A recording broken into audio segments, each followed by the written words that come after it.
സത്യം പറഞ്ഞാൽ 2026 ഈ നിയമസഭാ തെരഞ്ഞെടുപ്പ് കേരള രാഷ്ട്രീയത്തിൽ വലിയൊരു വഴിത്തിരിവാകാൻ പോവുകയാണ്. ബി.ജെ.പി. ഇത്തവണ വെറുമൊരു മത്സരത്തിനല്ല വരുന്നത്, മറിച്ച് അധികാരം പിടിക്കാൻ ഉറച്ചുള്ള ഒരു വൻ നീക്കമാണ് അവർ നടത്തുന്നത്. അവരുടെ സ്ഥാനാർത്ഥി പട്ടിക നോക്കിയാൽ തന്നെ അത് വ്യക്തമാകും. പണ്ടത്തെ പോലെയല്ല, ഇത്തവണ തെക്ക് മുതൽ വടക്ക് വരെ കേരളത്തിന്റെ എല്ലാ ഭാഗങ്ങളിലും പാർട്ടിയുടെ ഏറ്റവും മികച്ച പോരാളികളെയാണ് ബി.ജെ.പി. കളത്തിലിറക്കുന്നത്.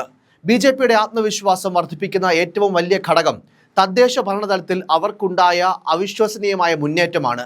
ചരിത്രത്തിലാദ്യമായി കേരളത്തിന്റെ തലസ്ഥാന നഗരമായ തിരുവനന്തപുരം കോർപ്പറേഷൻ ഭരണം പിടിച്ചെടുക്കാൻ സാധിച്ചത് ബി.ജെ.പിയുടെ ഏറ്റവും വലിയ വിജയമായിട്ടാണ് പാർട്ടി കാണുന്നത്. വൻമതിലുകൾ പോലെ നിന്നിരുന്ന ഇടത് വലത് മുന്നണികളെ തകർത്ത് തിരുവനന്തപുരം കോർപ്പറേഷൻ ഭരണം കൈപ്പിടിയിൽ ഒതുക്കിയത് നിയമസഭാ തെരഞ്ഞെടുപ്പിലും പ്രതിഫലിക്കുമെന്ന് ബി.ജെ.പി. ഉറച്ചു വിശ്വസിക്കുന്നു. നഗരവാസികൾക്ക് നൽകിയ വാഗ്ദാനങ്ങൾ ഓരോന്നോരോന്നായി പാലിക്കുന്നതിലൂടെ ജനങ്ങളുടെ വിശ്വാസം നേടിയെടുക്കാൻ ബി.ജെ.പിക്ക് സാധിച്ചിട്ടുണ്ട്.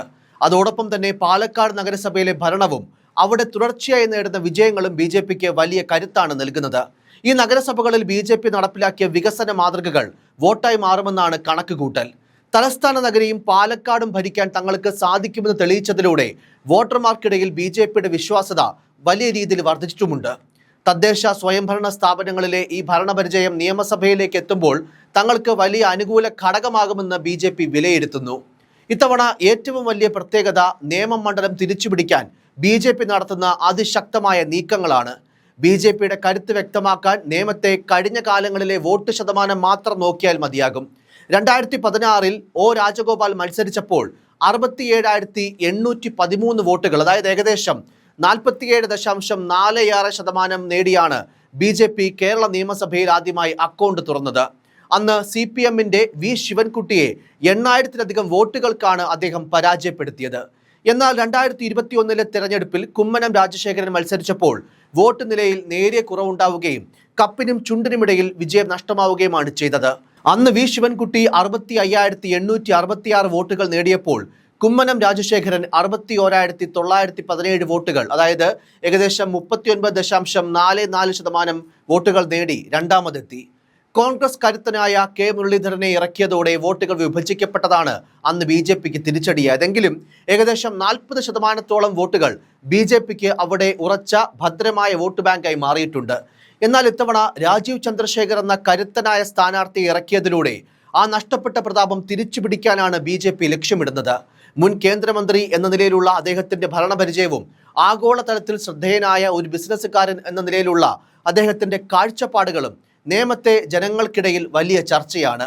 ടെക്നോളജി മേഖലയിലും വികസന കാര്യങ്ങളിലും അദ്ദേഹത്തിനുള്ള വൈദഗ്ധ്യം തിരുവനന്തപുരം പോലൊരു നഗരമണ്ഡലത്തിൽ വലിയ മാറ്റമുണ്ടാക്കുമെന്ന് വോട്ടർമാരും കരുതുന്നു. വെറുമൊരു രാഷ്ട്രീയ പ്രസംഗത്തിനപ്പുറം വികസനത്തെക്കുറിച്ചും തൊഴിലവസരങ്ങളെക്കുറിച്ചും വ്യക്തമായ പ്ലാനുകളുള്ള ഒരു സ്ഥാനാർത്ഥി എന്ന നിലയിൽ രാജീവ് ചന്ദ്രശേഖറിന് വലിയ സ്വീകാര്യതയാണ് ലഭിക്കുന്നത്. തിരുവനന്തപുരം കോർപ്പറേഷൻ ഭരണം കൂടി ബി.ജെ.പിയുടെ കയ്യിലായതിനാൽ നേമത്തെ ഓരോ വാർഡിലും വികസനം എത്തിക്കാൻ സാധിക്കുന്നത് രാജീവ് ചന്ദ്രശേഖറിന് വലിയ മൈലേജും നൽകുന്നുണ്ട്. അദ്ദേഹത്തിന്റെ സ്ഥാനാർത്ഥിത്വം പ്രഖ്യാപിച്ചത് മുതൽ തന്നെ മണ്ഡലത്തിൽ പ്രവർത്തകർക്കിടയിലും വോട്ടർമാർക്കിടയിലും വലിയൊരു ഉന്മേഷം പ്രകടമാണ്. ഓരോ വീടുകളിലും വികസന സന്ദേശം എത്തിക്കാൻ ബി.ജെ.പി. പ്രവർത്തകർ സജീവവുമാണ്. സ്ഥാനാർത്ഥി പട്ടികയിലെ കരുത്ത് പരിശോധിച്ചാൽ വടക്ക് മഞ്ചേശ്വരത്ത് കെ സുരേന്ദ്രനും, മധ്യ കേരളത്തിൽ പാലക്കാട് ശോഭാ സുരേന്ദ്രനും, തെക്ക് കഴക്കൂട്ടത്ത് വി മുരളീധരനും എത്തുന്നതോടെ ബി.ജെ.പി. അവരുടെ ഏറ്റവും മികച്ച ടീമിനെ തന്നെയാണ് കളത്തിലിറക്കിയിരിക്കുന്നത്. ഈ 3 മണ്ഡലങ്ങളിലും ബി.ജെ.പിക്ക് വലിയ വിജയസാധ്യതയാണ് ഉള്ളതും. പോരാത്തതിന് തൃശൂരിൽ പത്മജ വേണുഗോപാൽ എത്തുന്നതോടെ വോട്ട് വിഹിതത്തിൽ വലിയൊരു കുതിച്ചുചാട്ടം NDA പ്രതീക്ഷിക്കുന്നുണ്ട്.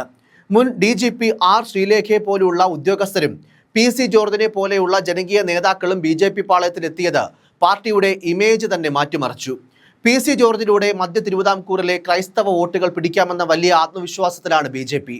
ഒപ്പം ഡോക്ടർ റോബിൻ രാധാകൃഷ്ണനും അഖിൽ മാരാരും സീമ വിനീതും ഒക്കെ സ്ഥാനാർത്ഥികളായി വരുമ്പോൾ അത് യുവാക്കളുടെയും സോഷ്യൽ മീഡിയയുടെയും വലിയൊരു പിന്തുണ ബി.ജെ.പിക്ക് നേടിക്കൊടുക്കും. ഇത്തവണ ബി.ജെ.പി. ഏറ്റവും വലിയ ആയുധമാക്കുന്നത് ശബരിമലയിലെ സ്വർണ്ണപ്പാളി വിവാദമാണ്. ശബരിമലയിലെ സ്വർണം കാണാതായ വിഷയം ഭക്തരുടെ വികാരവുമായി ബന്ധപ്പെട്ട ഒന്നായതുകൊണ്ട് തന്നെ അത് ജനങ്ങളിലേക്ക് എത്തിക്കാൻ ബി.ജെ.പിക്ക് കഴിഞ്ഞിട്ടുണ്ട്. കേന്ദ്ര നേതാക്കൾ തന്നെ ഈ വിഷയം നേരിട്ട് ഏറ്റെടുത്തതോടെ ശബരിമല 2.0 എന്ന തന്ത്രം വലിയ ചർച്ചയായി കഴിഞ്ഞു. വിശ്വാസികളുടെ വോട്ടുകൾ ഒരുമിച്ച് നിർത്താൻ ഇതിലൂടെ സാധിക്കുമെന്നാണ് പാർട്ടിയുടെ കണക്കുകൂട്ടൽ. ഇടതുപക്ഷത്തിനെതിരെയുള്ള ഭരണവിരുദ്ധ വികാരവും UDF-ലെ ആഭ്യന്തര തർക്കങ്ങളും BJPക്ക് കാര്യങ്ങൾ കുറച്ചുകൂടി എളുപ്പമാക്കുന്നുമുണ്ട്. BDJS വഴിയുള്ള ഈഴവ വോട്ടുകളുടെ ഏകീകരണവും ന്യൂനപക്ഷ മോർച്ച വഴി ക്രിസ്ത്യൻ സമുദായത്തിലേക്ക് നടത്തുന്ന കടന്നുകയറ്റവും BJPക്ക് പുതിയ ഒരു കരുത്ത് നൽകിയിട്ടുണ്ട്. 2020 കൂടി ഒപ്പമുള്ളതുകൊണ്ട് വികസനം ആഗ്രഹിക്കുന്നവരുടെ വോട്ടും ഇത്തവണ BJPയിലേക്ക് എത്തും. സഖ്യകക്ഷികൾക്കിടയിലെ കൃത്യമായ സീറ്റ് വിഭജനവും താഴെത്തട്ടിലുള്ള പ്രവർത്തനങ്ങളും NDAക്ക് വലിയ മുൻതൂക്കം നൽകുന്നുണ്ട്. ഈ ഇലക്ഷനിൽ നരേന്ദ്രമോദി സർക്കാരിന്റെ വികസന പദ്ധതികൾ കേരളത്തിലെ സാധാരണക്കാരിലേക്ക് നേരിട്ടെത്തിക്കാൻ ഈ പുതിയ സ്ഥാനാർത്ഥി നിരക്ക് ഒരുപക്ഷെ സാധിച്ചേക്കും. ശരിക്കും പറഞ്ഞാൽ BJPയുടെ ഈ മുന്നേറ്റം LDFനും UDFനും വലിയൊരു പേടി സ്വപ്നം തന്നെയാണ്. BJP പല മണ്ഡലങ്ങളിലും ഒന്നാമതോ രണ്ടാമതോ എത്തുമ്പോൾ അത് പരമ്പരാഗത മുന്നണികളുടെ കോട്ടകൾ തകരാൻ കാരണമാകും. വെറും പ്രീണന രാഷ്ട്രീയമല്ല, പകരം വിശ്വാസവും വികസനവും ഒരേപോലെ പറയുന്ന BJP ശൈലി ജനങ്ങൾക്കിടയിൽ സ്വാധീനം ചെലുത്തി തുടങ്ങിയിട്ടുണ്ട്. ഇത്തവണത്തെ ഫലം വരുമ്പോൾ കേരളം ഒരു നിർണായക ശക്തിയായി BJPയെ കാണുമെന്ന കാര്യത്തിലും സംശയമില്ല. ചുരുക്കത്തിൽ തിരുവനന്തപുരം കോർപ്പറേഷനിലെ ചരിത്ര വിജയവും നിയമം തിരിച്ചുപിടിക്കാനുള്ള രാജീവ് ചന്ദ്രശേഖറിന്റെ നേതൃത്വത്തിലുള്ള പോരാട്ടവും ശബരിമല വിവാദവും നഗരസഭകളിലെ ഭരണ നേട്ടങ്ങളും തെക്ക് വടക്ക് മധ്യ കേരളങ്ങളിലെ കരുത്തുറ്റ സ്ഥാനാർത്ഥി പട്ടികയും ചേർന്ന് BJPയെ കേരള രാഷ്ട്രീയത്തിലെ കിങ് മേക്കറാക്കി മാറ്റാനുള്ള ഒരുക്കത്തിലാണ്. അതിനുള്ള എല്ലാ സാധ്യതകളും മുന്നിലുമുണ്ട്. News desk, focus news TV.